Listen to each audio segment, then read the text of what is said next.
Class 7-এর ছাত্রছাত্রীরা, আজকে আমরা তোমাদের একটা নতুন চ্যাপ্টার শুরু করব, যেটা হচ্ছে ভূমিরূপ। ভূমিরূপ নামটা শুনেই বোঝা যাচ্ছে যে ভূমিরূপ মানে ভূমিভাগটা দেখতে কেমন।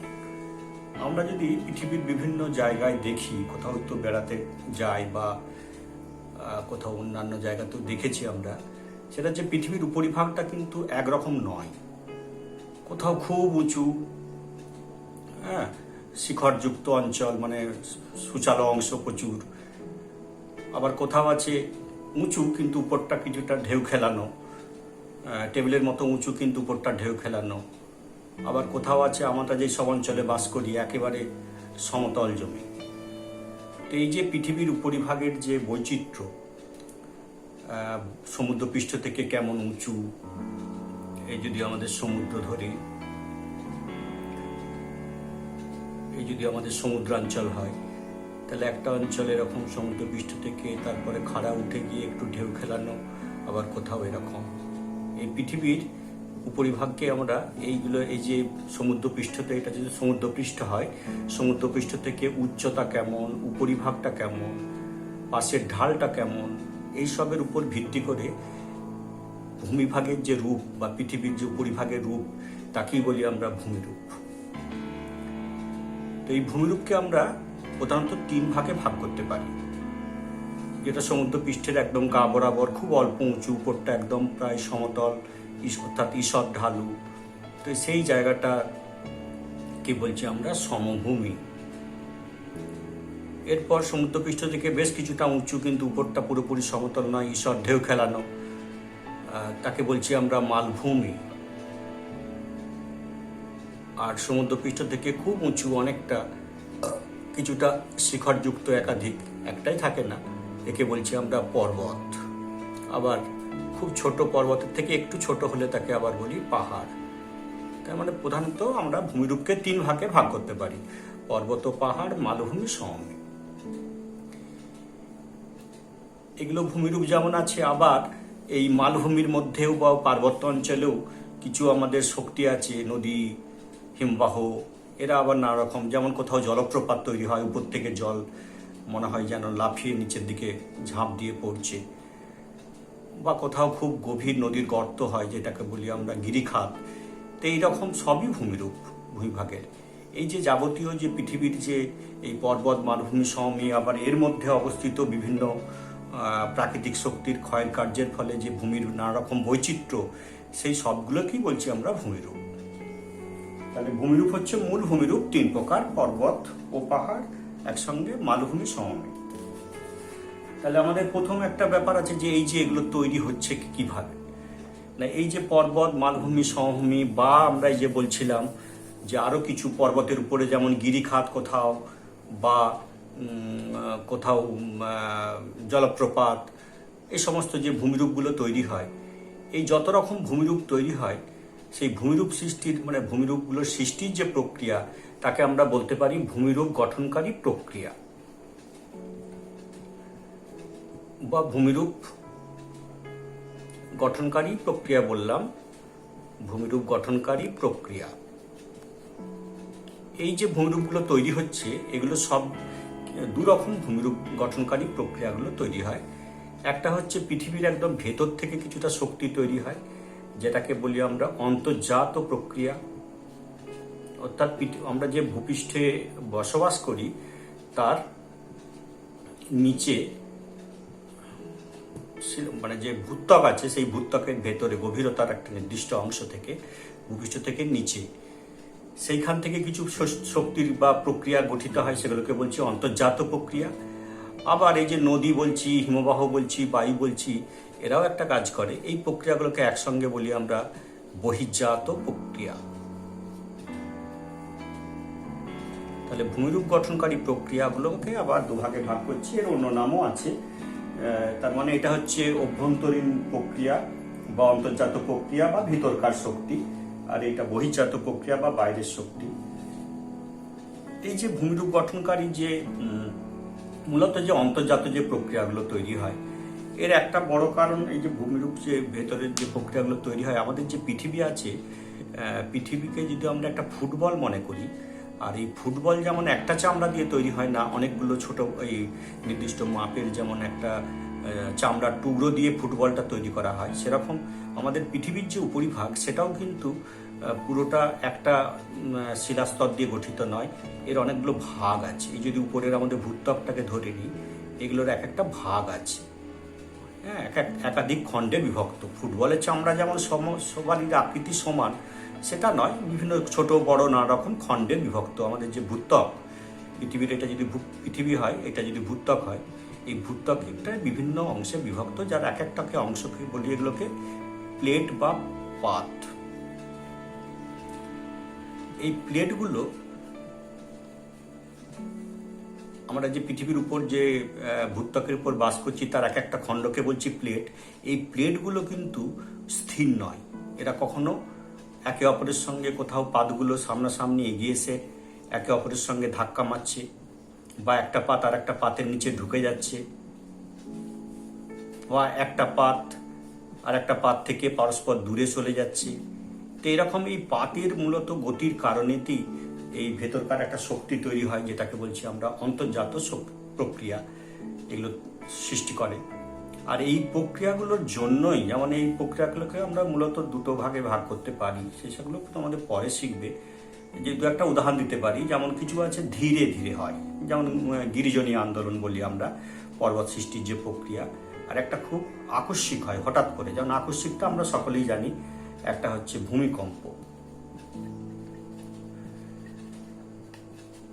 একটা হচ্ছে অগ্নুৎপাত, ওই ভেতর থেকে লাভাগুলো উঠে আসে। তো এইগুলো হচ্ছে সব অন্তর্জাত প্রক্রিয়া।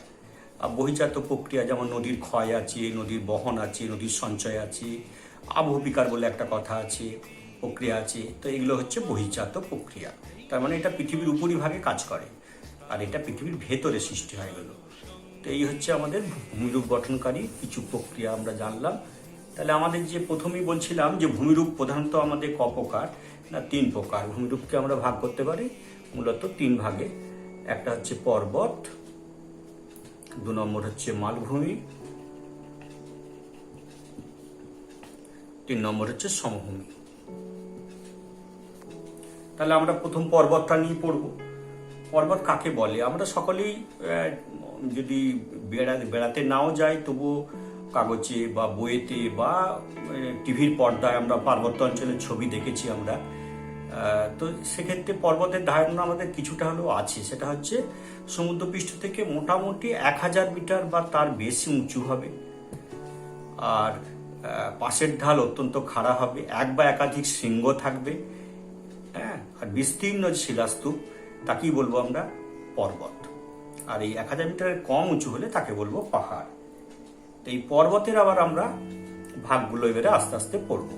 প্রথম পর্বত আমরা পড়ব। তো পর্বতের ক প্রকার সেটা একটু করে জেনে নেব, খুব বেশি জানতে হবে না এখন, পরে তোমরা বড় করে পড়বে। পর্বত ক প্রকার না, 1 নম্বর হচ্ছে ভঙ্গিল পর্বত, 2 নম্বর হচ্ছে স্তূপ পর্বত, এগুলো আমরা ছোট করে একটু করে পরে সব জেনে নিচ্ছি। 3 নম্বর হচ্ছে আগ্নেয় পর্বত বা সঞ্চয়জাত পর্বত, আর লাস্টে হচ্ছে ক্ষয়জাত পর্বত। অর্থাৎ এই যে 3 প্রকার পর্বত হলো, এইগুলোই আবার বহির্জাত শক্তির প্রভাবে ক্ষয় পেয়ে আরেকটু নিচু হয়ে যায়, তখন তাকে আমরা বলি ক্ষয়জাত পর্বত। তো এই ভঙ্গিল ওয়ার্ডটা যদি এসছে, যদি কোত্থেকে বলি, তাহলে ভঙ্গ থেকে। ভঙ্গ মানে হচ্ছে ভাঙা নয়, কিন্তু ভাঁজ। এই ভাঁজ, ভঙ্গিল কথাটা এসছে ভঙ্গ থেকে, যার আক্ষরিক অর্থ হচ্ছে ভাঁজ। তার মানে এই শিলাস্তরে ভাঁজ পড়ে, অ্যাকচুয়ালি পাহাড়ি শিলাস্তরেই ভাঁজ পড়ে। কারণ ভাঁজ, যেমন কাঁচা কঞ্চিকে যদি আমি দুদিক দিয়ে চাপ দিই, তাহলে এদিক দিয়ে যদি এদিক দিয়ে চাপ দিই, আস্তে আস্তে এটা এরকম হয়ে যাবে, বেঁকে যাবে। তো এরকমই ওই শিলাস্তরে, এগুলোকে বাঁক বলতে পারি। এরকমই শিলাস্তরে যদি পার্শ্বচাপ পড়ে, দুদিক দিয়ে চাপ যেটা পড়ে, আমরা বলি পার্শ্বচাপ। তো সেইভাবে শিলাস্তরে ভাঁজ খেয়ে যে পর্বত গঠিত হয়, তাকেই আমরা বলতে পারি ভঙ্গিল পর্বত।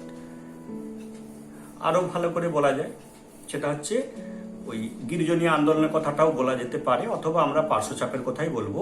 কোমল পাললিক শিলাস্তরে যদি এরকম একটা ধরো শিলাস্তর আছে, পাললিক শিলা, দুটো স্তর দেখালাম শিলাস্তর, তো দুদিক দিয়ে যদি পার্শ্বচাপ পড়ে, ঠিক যেমন একটা মাদুরকে যদি দেখবে দুদিক দিয়ে চাপ দেওয়া যায়, তাহলে আস্তে আস্তে এইটাই এরকমই ঠিক এরকম হয়ে যাবে। এইটা হচ্ছে দুদিক দিয়ে পার্শ্বচাপ পড়েছে।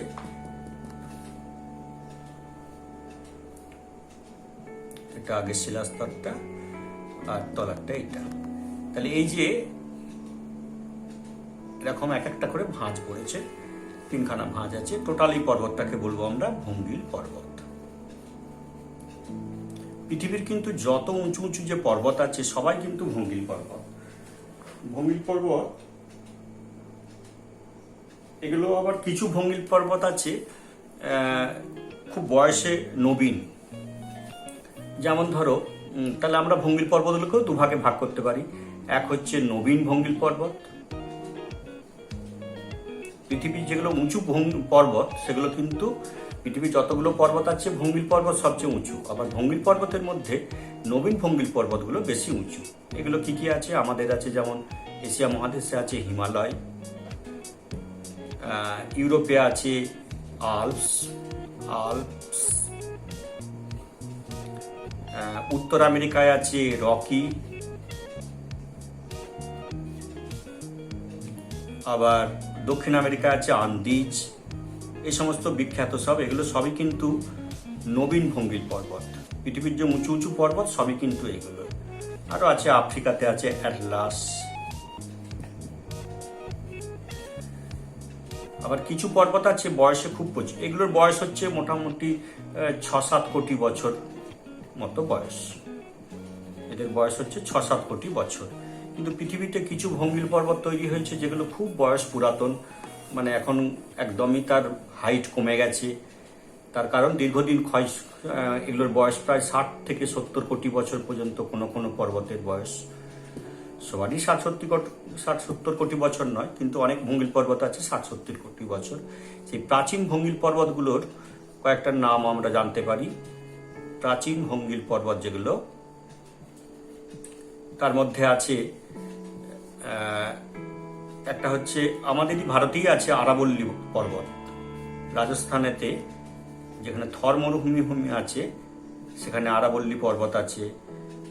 উত্তর আমেরিকাতেই আছে অ্যাপালেসিয়ান বলে একটা পর্বত আছে খুব বিখ্যাত, অ্যাপালেসিয়ান।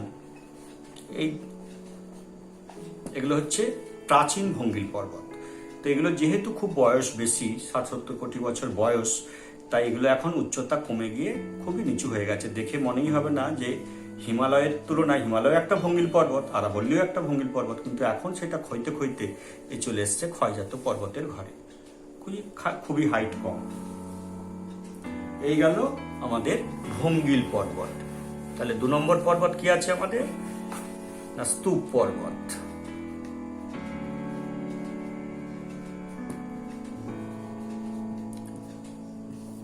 আমাদের শিলাস্তরে যেমন বলছিলাম কোথাও কোথাও চাপ পড়ে, কোথাও কোথাও টানও পড়ে। এই যে চাপ টান এইসবের কারণে অনেক সময় শিলাস্তরের মধ্যে ফাটল তৈরি হয়, একাধিক ফাটল তৈরি হয়। এই ফাটলগুলো যদি আরো বড় হয়ে যায় তখন দুপাশের শিলাস্তর পুরোপুরি মানে একদম সেই ফাঁক টাইপের হয়ে যায়, পুরো একে অপরের সঙ্গে বিচ্ছিন্ন হয়ে যায়। এই যে ফাটল, গভীর ফাটল, যেখানে যার দ্বারা শিলাস্তর একে অপরের থেকে আলাদা হয়ে যায়, তখন তাকে আমরা বলি চ্যুতি। অর্থাৎ চ্যুতি হচ্ছে সেই ফাটল যার দ্বারা শিলার এক অংশ, অর্থাৎ এটা একটা আলাদা হয়ে গেছে, এটা একটা আলাদা হয়ে গেছে, 3টে অংশ হয়ে গেল। তো এই যে ফাটলগুলো দ্বারা হচ্ছে সেটাগুলি বলছি চ্যুতি। তাহলে প্রথম চ্যুতি তৈরি হলো। এরপর আমাদের পৃথিবীতে যে ভূ আন্দোলনের শক্তিগুলো আছে, কিছু গিরিজনী বলে একটা আছে যেটা দুদিক দিয়ে এরকম পড়তে পারে, অর্থাৎ সামনাসামনি, যেটা পার্শ্বচাপ, আবার এদিক দিয়েও যেতে পারে, যেটাকে বলি টান। এটা চাপ, এটা টান, এটাকে বলছি আমরা অনুভূমিক, অর্থাৎ পাশাপাশি। আর উল্টো দিকেও একটা শক্তি আছে যেটা কখনো ভূমিভাগকে তুলে দেয়, যেটাকে বলি উত্থান ঘটে, আবার কোথাও নামিয়ে দিতে পারে। তো এই উত্থান অবনমন যেটাকে বলি আমরা মহীভাবক ভূ আন্দোলন। তাহলে এই যে যখন চ্যুতি সৃষ্টি হলো, তারপরে এই মহীভাবক ভূ আন্দোলনের ফলে যদি এই অংশটা খারাপভাবে উপর দিয়ে উঠে যায়, একটা অংশ উপর দিয়ে উঠে গেল, চ্যুতি হলো, তারপর খারাপভাবে উপর দিয়ে উঠে গেল, মহীভাবক ভূ আন্দোলনের প্রভাবে পাশের অংশ থেকে শিলা অংশ একটা মাঝের অংশটা উপর দিয়ে উঠে গেল। অথবা এমন হতে পারে এ ঠিকই রইল, ধরো তিনটে অংশ, এটা ঠিকই রইল, এই দুপাশটা বসে গেল। তাহলে উভয় ক্ষেত্রেই মাঝখানে একটা স্বল্পদূর বিস্তৃত পর্বত তৈরি হলো, যেটাকে বলছি আমরা স্তূপ পর্বত। স্তূপ পর্বত বলার কারণটা একটা হচ্ছে খুব বেশি হাইট নয়, আর খুব জায়গা জুড়েও বিস্তার নয়, স্তূপ পর্বত এই জন্যই আমরা বলি। তার মানে চ্যুতির ফলে তৈরি হয় স্তূপ পর্বত। এগুলো ভারতেও আছে উদাহরণ, স্তূপ পর্বতের উদাহরণ ভারতে আছে, বেশ কয়েকটা আছে। যেমন ভারতের উদাহরণ দিতে পারি স্তূপ পর্বতের, একটা হচ্ছে বিন্ধ্য, দুই হচ্ছে সাতপুরা, খুব দুটো আমাদের সবচেয়ে বেশি বিখ্যাত। এছাড়াও আছে 3 নম্বর আমরা বলতে পারি নীলগিরিও একটা স্তূপ পর্বত। 4 নম্বরও একটা বলতে পারি ভারতের, সেটা হচ্ছে পশ্চিমঘাট পর্বত। এই হচ্ছে আমাদের দেশের স্তূপ পর্বত। এছাড়াও মানে ভারতের বাইরেও অন্যান্য স্তূপ পর্বতে উদাহরণ দেওয়া যায়। যেমন জার্মানিতে আছে ব্ল্যাক ফরেস্ট বলে একটা স্তূপ পর্বত, খুব নাম করা জার্মানির। আবার ফ্রান্সে একটা আছে ভোজ বলে। এই হচ্ছে আমাদের খুব বিখ্যাত সব স্তূপ পর্বত নাম করা। এই স্তূপ পর্বত তৈরির সময় আর একটা মজার ঘটনাও ঘটে। এই যে স্তূপ পর্বত একটা জায়গায় যেমন উঁচু হয়ে গেল, তার মানে এই জায়গাগুলো খুব নিচু জায়গা, এই জায়গাগুলো নিচু জায়গা। অনেক সময় আবার এটা এরকমও ঘটে যে মাঝখানটা বসে না গিয়ে তলা দিয়ে বসে গেল, তার মানে এখানে একটা গর্ত হয়ে গেল। তাহলে এই জায়গাটাকে বলছি আমরা গ্রস্ত উপত্যকা। তার মানে স্তূপ পর্বত থাকলেই তার যদি মাঝে গ্রস্ত উপত্যকা থাকে, তাহলে দুপাশে থাকবে স্তূপ পর্বত, এই একটা স্তূপ পর্বত, এই একটা স্তূপ পর্বত। আবার মাঝে যদি স্তূপ পর্বত থাকে, তার পাশে থাকবে গ্রস্ত উপত্যকা। যেমন আমরা যে দুটো ভারতের প্রধান যে স্তূপ পর্বত বলছিলাম, কি বলছিলাম, বিন্ধ্য আর সাতপুরা, তার মাঝে নর্মদা নদীর উপত্যকা। শুধু নর্মদা নদী বললে হবে না, নর্মদা নদীর উপত্যকা হচ্ছে একটা গ্রস্ত উপত্যকা। তারপরে তাপ্তি বলেও একটা নদী আছে, তাপ্তি নদীর উপত্যকা। বা ফ্রান্সের বলছিলাম ভোজ, আর জার্মানির ব্ল্যাক ফরেস্ট, তার মাঝখান দিয়ে রাইন নদী বয়ে গেছে, সুতরাং রাইন নদীর উপত্যকাও একটা গ্রস্ত উপত্যকা। এই দুটো ভারতের আর দুটো ইউরোপের। রাইন নদীর উপত্যকা, এটা হচ্ছে গ্রস্ত উপত্যকা।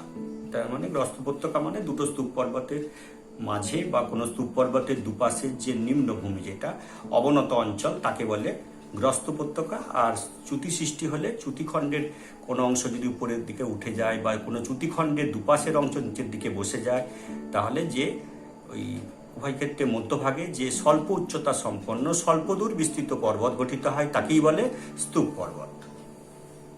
তাহলে স্তূপ পর্বতও আমাদের হয়ে গেল। আমরা সব পর্বতগুলো একটু ছোট করে অল্প করে জেনে নেব। তারপর হচ্ছে আগ্নেয় পর্বত বা সঞ্চয়জাত পর্বত।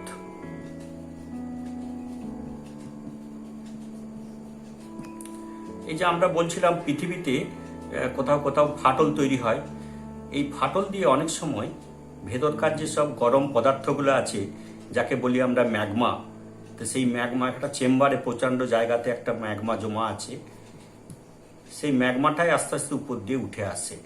যেই ম্যাগমা উপরে উঠে আসে, এই ফাটল দিয়ে উঠে এলে তাকে আমরা বলি লাভা।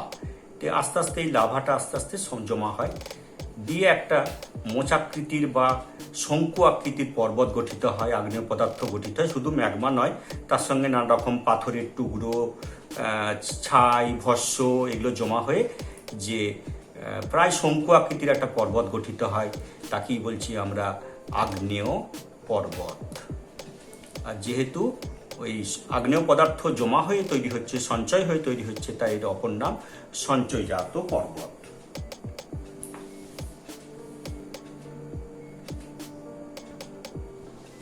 এরও কতকগুলো আমরা উদাহরণ দেবো। ভারতেও দুটো আগ্নেয়গিরি আছে, আমাদের ছোটখাটো, খুব বড় কিছু নেই। আন্দামান নিকোবর দ্বীপপুঞ্জেরই পূর্ব দিক করে, আন্দামানের পূর্ব দিক করে দুখানা আগ্নেয় পর্বত রয়েছে। একটা হচ্ছে ব্যারেন ভারতের, আর একটা হচ্ছে নরকন্ডম। নরকন্ডম বা নরকন্ডাম বলে, এটা গেল আমাদের দেশে। এছাড়াও বাইরের দেশে ধরলে জাপানের আছে ভিসুভিয়াস বলে একটা খুব এই জাপানের না, এটা হচ্ছে জাপানের হচ্ছে বিখ্যাত পর্বত, আগ্নেয় পর্বত ফুজিয়ামা। ইউরোপে বেশ কিছু আছে, ভূমধ্য সাগরের কিছু দ্বীপগুলোতে আছে, যেমন ইতালির অন্তর্গত হচ্ছে ভিসুভিয়াস, খুব নাম করা, পরে তোমরা শুনবে। এছাড়াও আছে ভূমধ্য সাগরের তীরই ওই দ্বীপের মধ্যেই স্ট্রোম্বলি বলে একটা আগ্নেয়গিরি। এছাড়াও এটনা, এসব আরও অন্যান্য জায়গাতে আছে, এটনা আছে।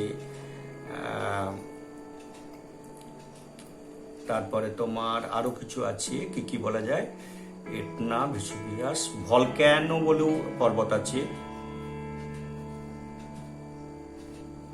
ভলক্যান বলেও একটা আগ্নেয় পর্বত আছে। তো এইসব বিখ্যাত সব। ক্রাকাতোয়া খুব নাম করা, ইন্দোনেশিয়া ক্রাকাতোয়া বলে একটা আগ্নেয়গিরি আছে।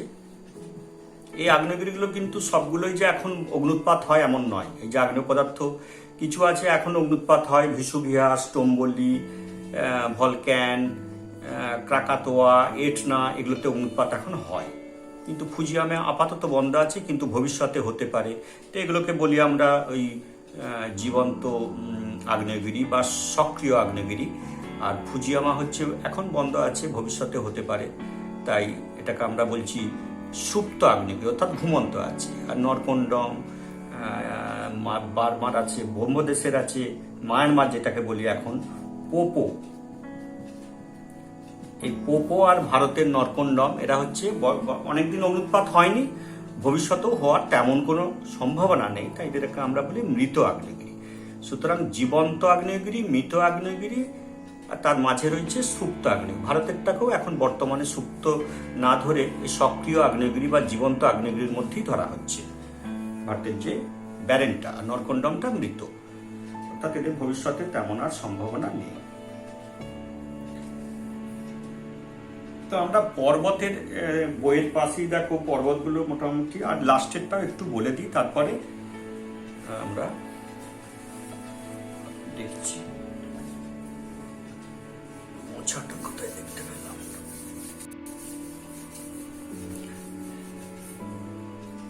আর এই যে যতগুলো পর্বত আছে, এই পর্বতেরই এই যদি এরকম একটা পর্বত থাকে, দীর্ঘদিন ক্ষয় পেতে পেতে দেখা যাবে একটা সময় একটা হালকা জাস্ট ঢাল একটা পর্বত তৈরি হয়েছে।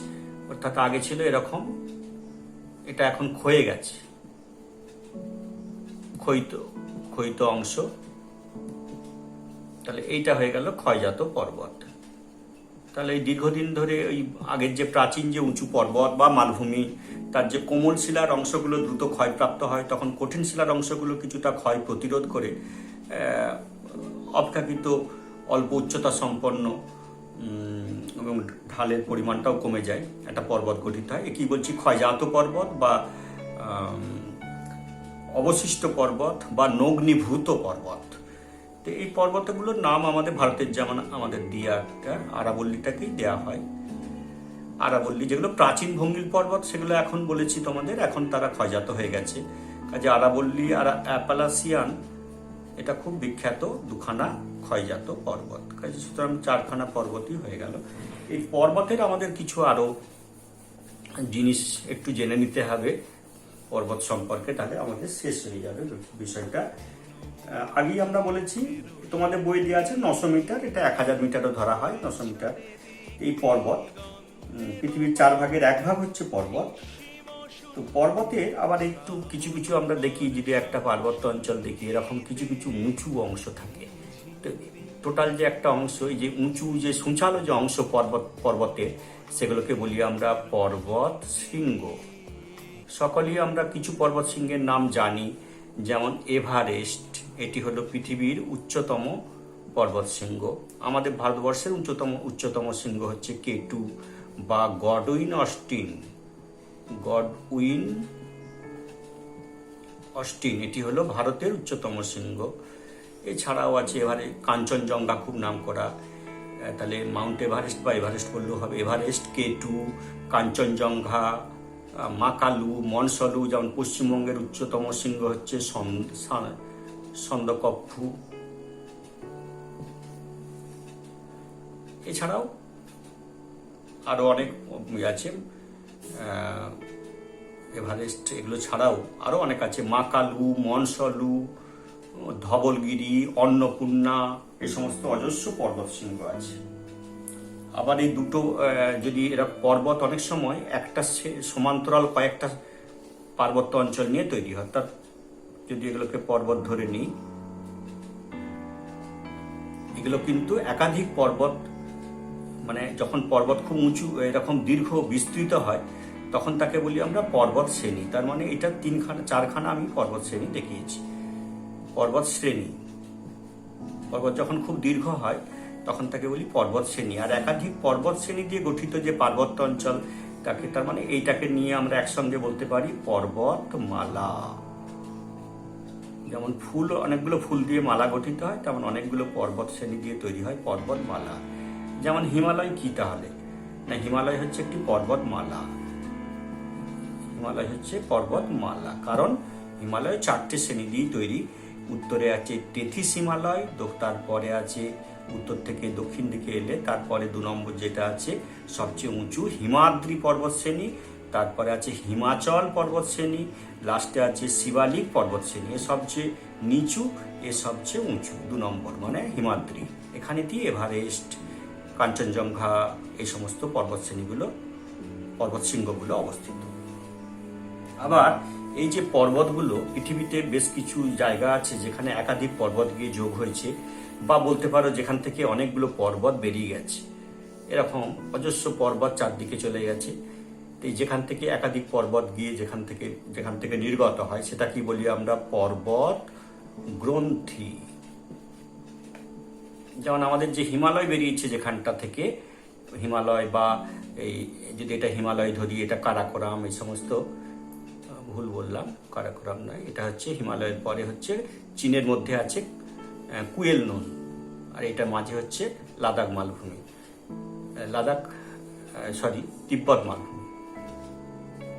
মালভূমি। এটা হচ্ছে কুয়েলনুন, এটা হিমালয়, তার মাঝে তিব্বত মালভূমি। আর কারাকোরামটা হচ্ছে ছোট করে একটা, সেখানে হচ্ছে এইটুকু, খুব বড় নয়, কারাকোরাম ছোট সাইজের, এখানটা হচ্ছে লাদাখ। তাহলে এই যে পর্বতে এই গ্রন্থিটা থেকে বেরিয়েছে, যেমন আমাদের যেটা একটা হচ্ছে পামির গ্রন্থি। এই পামির গ্রন্থি থেকে আমাদের হিমালয় বা অন্যান্য যেসব এই যে কারাকোরাম বা কুয়েলনুন এই পর্বতগুলো বেরিয়েছে, এটাকে বলছি পর্বত গ্রন্থি। দুটোই বলতে পারি, যেখানে নানা দিক থেকে পর্বতগুলো গিয়ে যোগ হয়েছে, বা বলতে পারো যেখান থেকে একাধিক পর্বত নানা দিকে বিস্তৃত হয়েছে, সেই পর্বতের যে সংযোগ স্থলটাকে বলতে পারো পর্বত গ্রন্থি। যেমন আমাদের হিমালয় বেরিয়েছে পামির গ্রন্থি থেকে। এছাড়াও আর্মেনীয় গ্রন্থি বলে একটা গ্রন্থি আছে, এশিয়া মহাদেশেই অবস্থিত আর্মেনীয় গ্রন্থি, এটাও পর্বত একটা গ্রন্থি। তাহলে আজকে এই পর্যন্তই থাক, তারপরে আমরা একদিন মালভূমি, একদিন সমভূমি পড়ে নেবো, তাহলেই পর্বত মালভূমি সমভূমি আমাদের ভূমিরূপগুলো হয়ে যাবে।